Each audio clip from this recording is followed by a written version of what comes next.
You did mention one thing that I did want to hit, and especially mine. I'm going to talk mine anyway. My family, Jolene had 3 little kids, and at the time that I was up here in the heyday of doing all this, they was young, and so my wife sacrificed quite a little bit to afford me the time to come up here and do something that we all did love. So there's a lot of people behind them scenes always, and like I said, we lost Alan because he wanted to go coach baseball, and he's a great baseball player, and I knew that transition was coming, but the families did sacrifice some for us to come up here and do something we really enjoyed, Bob. Race fans, you're listening to 95.3 on KCSI and 1080 AM. We're listening here to the Pit Side Live here at the Adams County Speedway. We're talking to Alan DeBolt, Rick Cabbage, and our good buddy Cliff Baldwin. I'm Bob Harris here on the Pit Side Live show, and I do want to emulate that sentiment there about our families. We always had headphones on, and again, race fans didn't realize we had walkie-talkies that we could talk to each other in one ear. We had the race director in the other ear, plus we had the race call in our headphones and the microphone. So there was a lot of things going in our heads. So, so for our wives or our families to come and to enjoy the races with us, we were all, had the headsets on and all that stuff. So they really couldn't be, we couldn't interact with the races with them. So they did take the back seat, and like I said, I retired twice. I walked away, and then they drug me back again to do some promotions. But I've started the Southwest Iowa fishing team here 4 years ago with 9 anglers, student anglers, and now we're 168 student anglers. And of course, the 6 of the 9 anglers were my grandkids. So Grandpa's fudding that fishing program. But we had a fishing tournament this morning up at Swan Lake. I got to drive to Rathburn and do an adult fishing team, so my trailer's out there in the parking lane. But so it's a lot of fun. I'm giving back to the youth, and it's just a lot of fun. And all that promotion that I've learned from NASCAR and the Adams County Speedway, I've just taken right to the fishing side of it. And the kids, trying to treat them like Bassmaster elites, and build self-confidence and build good young men and women, and have more confidence, and maybe we can change our society a little bit. I know you've done that. I watch it. I keep up with it, and I think it's a neat deal what you did too. So hopefully you don't have to go up to the Great Lakes, that Spencer area here in the future. Oh, we just were there in April. So my daughter lives there. It's devastating. My grandson won the junior championship up there. What you mentioned too, Bob, was what you started to do here and stuff. But I wanted to also mention that you guys would throw me on here once in a while and interview me, and now I'm doing this show. I want to mention Billy Rock, especially. I don't know if you guys have mentioned Billy or not, but Billy was a huge part of this thing too. Hopefully, I think Billy will be here next week too. We're going to do 2 inductees next week for the Hall of Fame. Steve Kaziski and Ed Morris will do him next week, and I do believe we'll have the 2X car here. So if you guys are coming back, you want to come back around, it's a good deal. So that's going to be pretty awesome to have that car here. It sets up there at Quicker Steak and Lube, so I do believe they're going to roll that out and bring it down here. So that's going to be a lot of fun as well. But I'm doing this show now, and you talked about Evan and growing up and the cars. It cracks me up. But the other thing he always did was let's go racing. I'd hear that in the house all the time. And it's like, and then him and Dre started doing. They would write down results, and I'm like, holy crap, what their cars they were doing. It's hilarious to think of all that stuff. And now I tried so hard to get him to do this, and now he loves it. But I said, I think he'd be perfect, because he always loved helping guys in the pits. And I'm like, I said, man, you need to do our announcing. And I have a lot of people say, he livens it up, and I know he emulated his style from you, all you guys, and watching all the social media stations now at the races. He learns, and it's funny because I'll watch some of that stuff with him, and you hear all the different types of announcers, their sayings, and all that stuff. So it's kind of neat that he does that. Also, he's standing right there running our YouTube channel. I want to apologize, everybody. We forgot to hook it up to Evan's hotspot when we started out tonight, so it wasn't very good earlier, and we lost it for a little while, but we're back going well, so I apologize for that. Usually when you go back and want to rewatch this, you can hear it fine, because when it's live, for some reason it'll cut out. We didn't have that hotspot. So I apologize for that. And I apologize. This is the first time we've done this year down here. We got to get a lighting system in here. So we're like who is those guys? In the dark. Here, I'll step out. So anyway, I can't say enough for you guys. One real funny story too, and it just hit me a little bit ago when we was talking about everything here, is we was up there one night, Bob Harris and myself. We're doing the A feature, Steve's across the way, And Larry comes out of his little air-conditioned booth, and he hands Bob a note, or me, might have been me, I don't remember, and we're supposed to announce this, And so we announced it as free hamburgers, but actually we said, hey, there's free hamburgers downstairs. You should have seen the mass exodus coming. Drew came out of there within 5 seconds, grabbed the damn note. He says, they're $1. $1 hamburgers now. Oh my God. Yeah. And what made me think of that is we did trivia night one night, and the first night we did trivia and we gave something away. You got to get ready for trivia night, because if they do have the right answer, they are coming at you fast and furious to try to win that. Yeah. And the 50-50 raffles, right? I love the 50-50 raffle. That was always a big deal as well. And speaking, that's a good segue. Speaking of 50-50, tonight our 50-50 is being done by the Kids Care Council. So you have a lot of ladies and kids out here selling 50-50 this week. So make sure you buy your ticket. It's going to the Kids Care Council right here in Corning. So buy your tickets, get them. Well, the more you spend, the more we give you. So, that's the way we do it. So, but appreciate you helping out the Kids Care Council here. So, and in a couple of weeks, we're going to have another special one I'll talk about later. But yes, it seems like more and more we're doing that. And 50-50 has been a huge part of this place for a long time. So, other stories, I don't know if you mentioned, it seems like Mark Wyman's involved in a lot of stories. But, we talk about Larry Drew, Hall of Famer Larry Drew, and the best one I remember so well is there was a phone in the booth up there. You could get the local track phone. And Larry wasn't going to talk to him, and the phone rings, and Larry answered, and it was Mark Wyman calling Larry on the Drew. I just always, that was so funny. So, geez.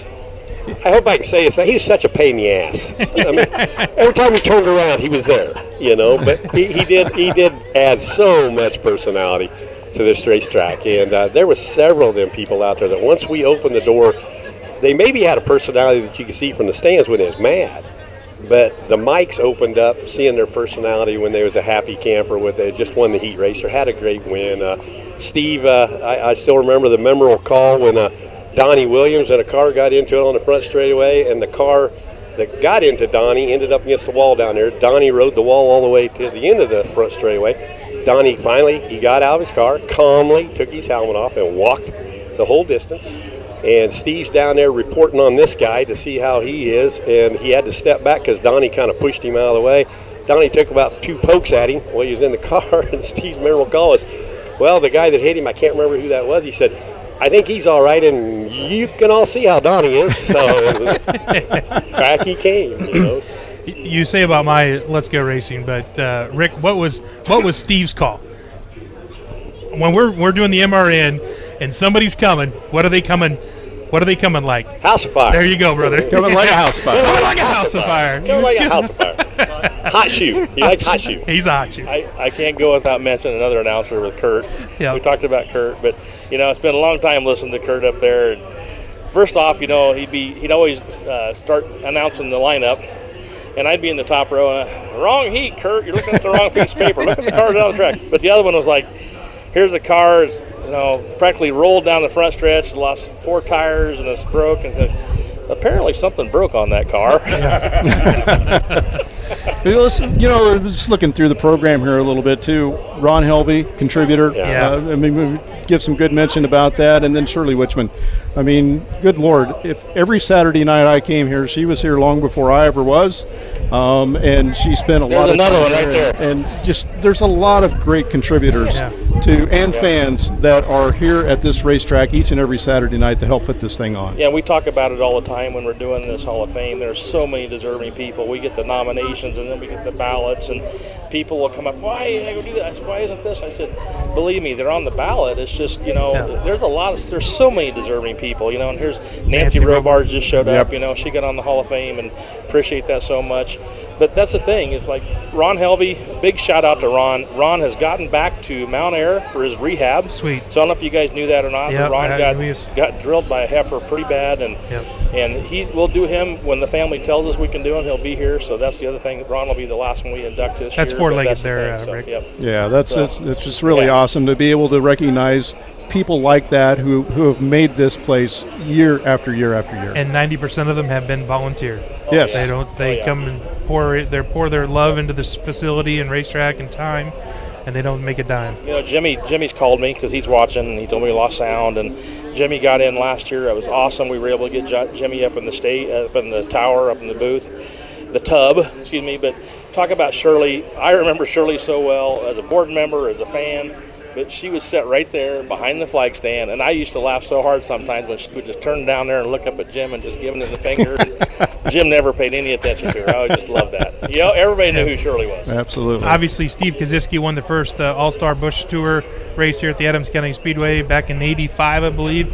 And my funnest story about Steve Kaziski is I helped him build I didn't help him build because I'm not mechanically, but I was the marketing guy, and I got him to change from yellow to red and put Budweiser on the side of his ARCA car, and he ran 53 for Joe's number from 52, and we went to Springfield, Illinois DuQuoin, Illinois, for the big mile race, and I was spotting for him, and him and Bob Hill sat on the front row, dropped the hammer, it rained, and he almost had the pole, got up onto the cushion, and halfway through the race, he had lapped all but like 4 or 5 cars, and we overheated and had to pull in, and talking about a racer, him and Wayne Mason and the number 52 and Bub Burdick, those guys were he was a shoot. That was a class of their own, that generation of racers, especially the ones that came from Adams County Speedway, and we got to meet down here. It's quite a bit different track than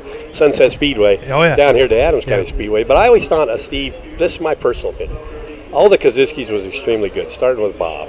And then Joe, we all know what Joe's accomplishment was. Ed was a good race car driver, a champion here. Steve was always my pick. I thought Steve was probably the most fluent with a throttle and a race car. You could put an egg underneath the throttle. You could put an egg underneath the throttle. You could. And I always thought he was very fluent. But a great racing family. Scott Koskovich, the son-in-law, raced a lot of times down here as well. But that was a class of their own back in that texture of the early 2000s. Grace Kaziski pointed a finger and put it in my chest on the front straightaway here at the Adams County Speedway. Says, "You can't announce that way because you're influencing the call." I think it was either Jason O'Brien and Ed that got together in 3 and 4 or whatever. They're listening to you. I go, trust me, they're not listening to me, Grace. Right. She was all, because I used to work with the Kaziskis, and great family, have given back to the racing community. And also, with that being said, I want to give a shout out to thoughts and prayers to Stan Caesar's family. We lost Stan Caesar, the great announcer from Sunset Speedway at Eagle Raceway for many, many years. And of course, Action Signs was his business. Really kind of started the whole sign business on race cars and stuff like that. So our thoughts and prayers go out to his family. Yeah, Stan was huge. I mean, he did a lot of our signage for Yale. But you mentioned Steve real quick, Kaziski. As you see our flyers when you come in, our pamphlet we made, Steve's is the longest, is 2 pages, because Lee Ackerman does that stuff. And I'll tell you what, Lee Ackerman has the craziest memory I've ever seen of anybody. And people told me that too, because it's amazing to read Steve's bio, because I forgot some of that stuff. But what he has done and what he has raced, the places he's raced, is just incredible. And one story I remember about Steve is he ran a modified a little bit. Yep. And he said, the biggest thing about a modified I've noticed, the difference is you got a lot of time to think when you're going down the front stretch. A lot more time to think. And that's not a good thing. And back in the day, when we first kind of got this thing going too, we had an opportunity to match up with Ron Hornaday. Were you over there for that at Hinman's Auto Parts? Sydney. Well, actually, it was in Shenandoah when they had their store there, and Ron came in, and we got a chance to meet him. And one of the coolest things I thought was so neat about that day is that Ron Hornaday actually handed me his business card at the end of the day, and he said, if you ever need an interview, give me a call. Sweet. Because you guys do a great job. And he said the part I really like about it is I get to just be me. I don't have to glad hand people. I don't have to do anything. I just get to talk about what we do and what I like to do. So truly professional, because we learned that day, didn't we, Al? Once you hand them the mic, you might not get it back for 5 minutes. And he's just as fluid and a nice guy. But there's a little bit of Jekyll and Hyde with that. We had the Gum Out series down here, and you get to see the personalities of some of those folks where, wow, you're wondering if you really want to go up to them while they're racing or they're mad, and then as soon as you turn that mic on, boom, they're as nice and as gentle as you can, and as soon as you shut that mic off, they're just as mad as you was to start with. Yeah. So, those sprint car guys, I did the sprint car network for a while, and I could tell you the good guys and the bad guys, but it's pretty crazy. But it just shows you that the Adams County Speedway was not afraid to do weekly racing, but the big shows that are Right. brought here. Bloomquist has been here, Moyers, and Danny Lasowski, and all those guys have been at this facility and put on some great shows over the years. And the concerts have been here. This has just been a great facility for the community as well as the race fans as well. Yeah, my biggest thing I constantly say is you go out there and look at the grandstand from out there, and it's like, I keep saying this all the time. I said, man, we could never do this again. How we did this, how this built up, the Hampel family, John Hampel working through his dad, the wages he got paid for that. I was like, if we try to do this again, I don't know how we could ever do it, but it's just amazing. It's all volunteer. You guys were a huge part of this because you guys got to be all when this thing just exploded, and it was a fun time in my life to be able to be a part of this, and that's the best part of this Hall of Fame thing, giving back to that. But I'm going to stop here real quick because we need to take our last commercial break before we finish up. So I'll tell you what, Lori, hope you're back there listening. I know you are, but if you can take us to our last commercial break, we'll be right back here with you with Pitside Live. Whatever we have. This is Josh with Shore Motor Company in Clarinda. We want to be your GM dealer. We have highly qualified and trained technicians ready to work on your vehicle. Anything from recalls to warranty work and beyond, we are your GM dealer. Our service department is open 6 days a week for all your service needs. We even have an express lane for those no-appointment quick oil changes. Visit our website at shoremotor.com to request an appointment or give Mike or Amanda a call at 712-542-6581. We are your GM dealer. Shore Motor Company, just south of the square in beautiful Clarinda. Doesn't work down here very well, does it? No. Yeah. Just as your local State Farm agent teams combine good neighbor service with surprisingly great rates, you can combine your home and auto. And guess what you get? That's right, good neighbor service with surprisingly great rates. This is your local State Farm agent, Dave Carball, and we promise to deliver the service you deserve at the price you want. My State Farm team will help you mix and match things perfectly. Call us today at 712-623-5639 for your surprisingly great rates. Like a good neighbor, State Farm is there. About 4 times in a row that Ricky had bad luck. Reason don't ever pick me again. Best Finish Auto Sales and Service is proud of the quality used vehicles they sell and their dedication to serve the needs of their customers. Whether it's your first purchase or one of many that you've had, you can count on their dedicated sales staff to make the best buying experience possible. They also offer financing on your vehicle purchase. Best Finish can also take care of your service needs, from oil change, brakes, alignment, air conditioning, to any body shop and repair needs. Stop by Best Finish Auto Sales and Service at 209 Sharp Street in Glenwood for all of your vehicle needs. Hello. Hello. Are you there? What if we could harness the power of the sun? Welcome back, fans, to Pitside Live. We're coming up the checker flag. We're having an awesome time tonight here on Hall of Fame night. We've got Nostalgia night here. We got the Bopper, Rick Cabbage, Alan DeBolt, the man who started it all. We have them all here. And once again, Chat Mobility, haven't already over here yakking about. We're on the Chat Mobility hotspot. Thank goodness we got that going. So we got the YouTube set up. I told you, Cliff, as long as it's working, we can talk great. about it. It's it not works working. Great. He just forgot to start it off that way tonight. That was the problem. So the first segment, it's when you're watching live, it's sketchy, but when you go back and watch the recording, it's usually fine. So for some reason, the sound goes in and out. We don't know what it was when we're hooked up to. I'm not going to mention who our system's through, but that'll be resolved when FMTC comes through. There you go. So tell you that's going to be changed. So anyway, we were off there. We were talking about how, Rick, you mentioned some of our most memorable races. I know you probably got some, so you can go ahead and start it off.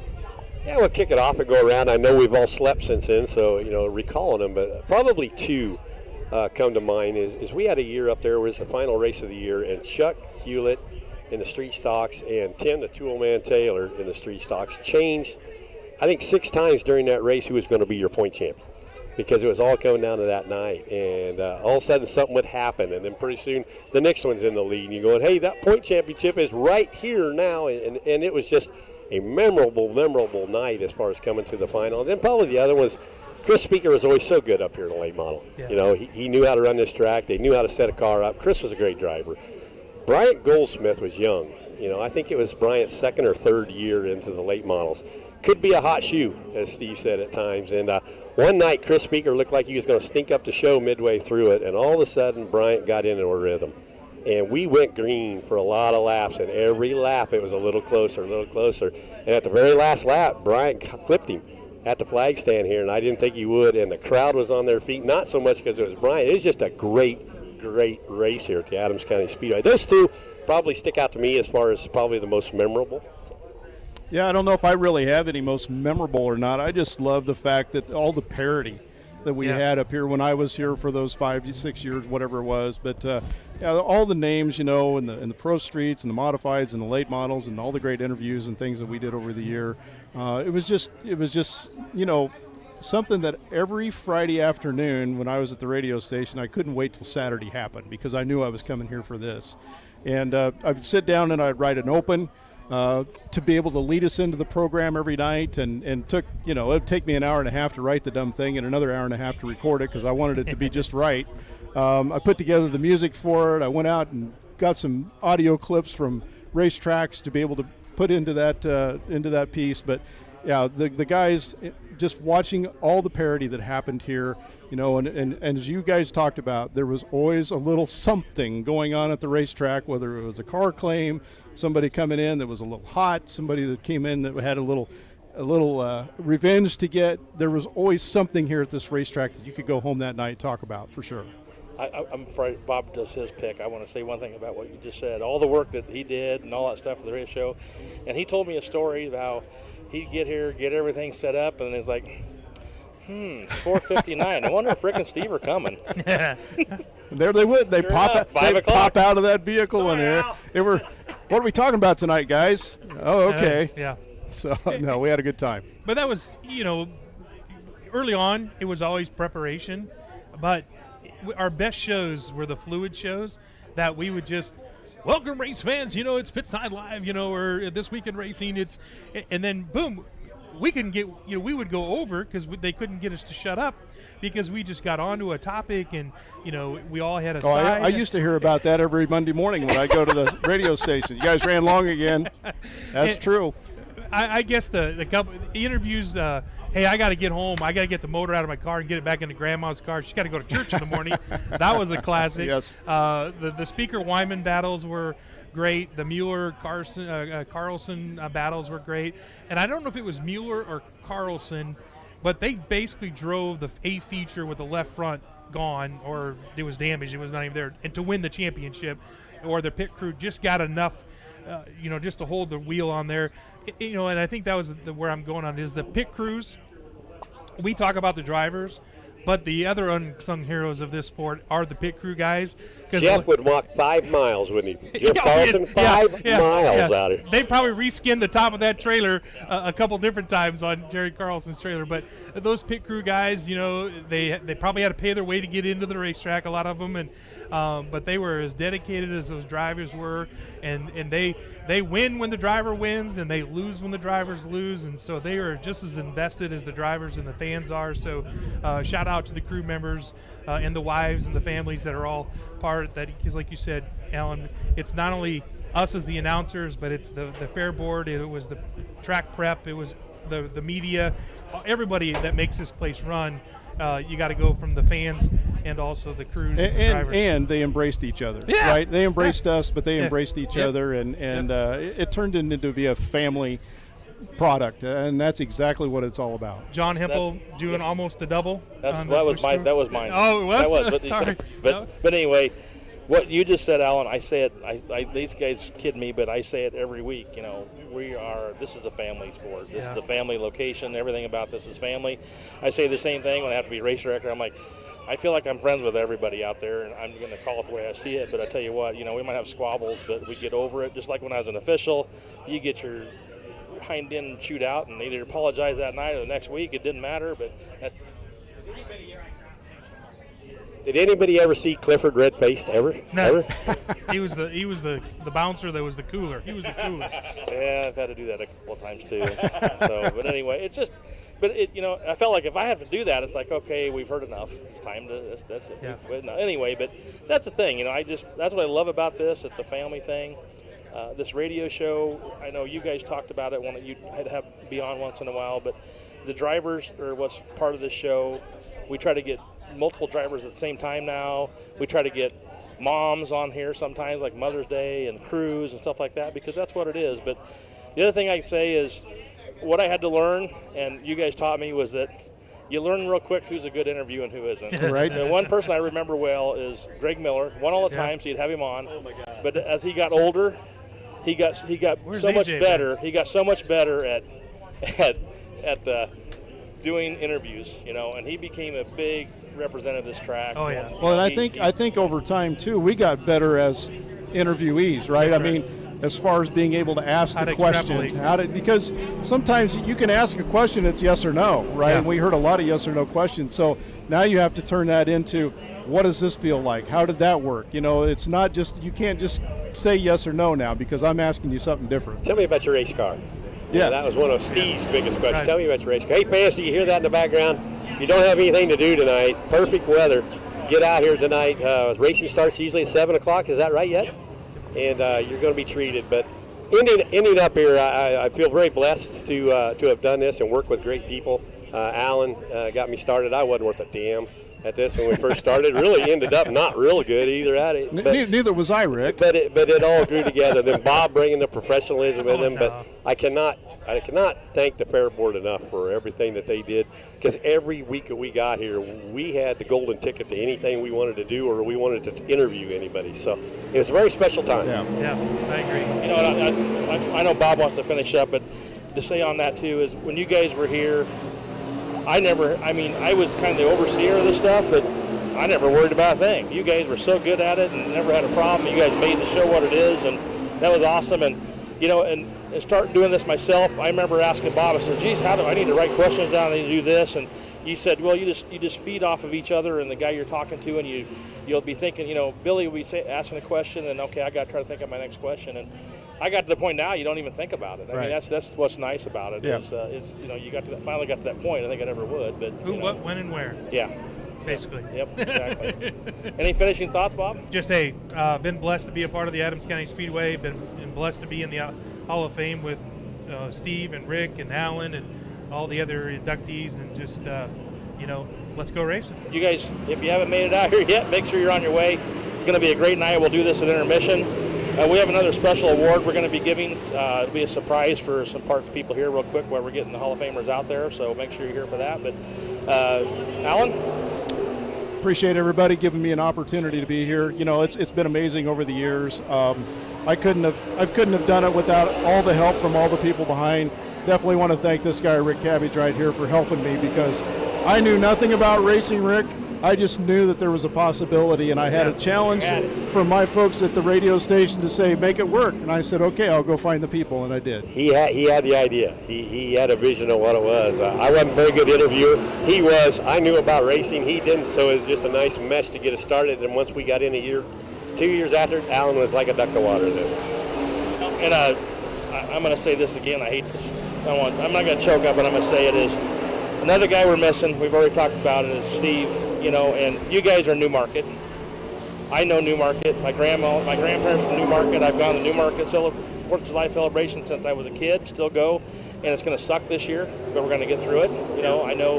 Hopefully, there's some big celebrations planned this year, but it's not going to be the same. You guys doing the truck pulls. I grew up. You guys did an awesome, amazing job with that too. So hopefully, you're still doing that this year. But it's going to stink this year a little bit, but we'll get through it. And make sure if you ever want to go to 4th of July celebration, you go right here to the old timers in Newmarket. That's where the fun place is. Cliff, the cool part about it is it's a brotherhood. Yeah. Right. And Steve was a part of the brotherhood. Rick and I have been a part of that brotherhood for a long time. I've been in tune with this Cabbage family all my life, and Rick reached out to me here recently and said, "Hey, I need some help. I'm going to be there for him." That's right. Absolutely. So, I tell you what, folks, we ran over. We talked about running over, so we don't care, but KCSI doesn't care because we have a lot of fun with it. So, Aaron and the guys appreciate it. Lori, I want to thank you so much for being back there at the studio, taking us in and out. But I tell you what, race fans, you've heard them out there hot lapping. I'll tell you what, that should get your old blood boiling. We still have a line forming out there, so make sure you're back here with us next week for our next SLMR. Our first SLMR race will be the Karen and Gail Hampel Memorial. Can't say enough about that. Also, the Underdog 2022 to win. We'll be having that next week. So a huge night next week, along with 2 other Hall of Famers. So for all the guys here, Alan, Rick, Bob, Evan, Cole, everyone, thanks for joining us. We'll see you next week on Pitside Live. And what else, Bob? Drop the hammer. Let's go racing.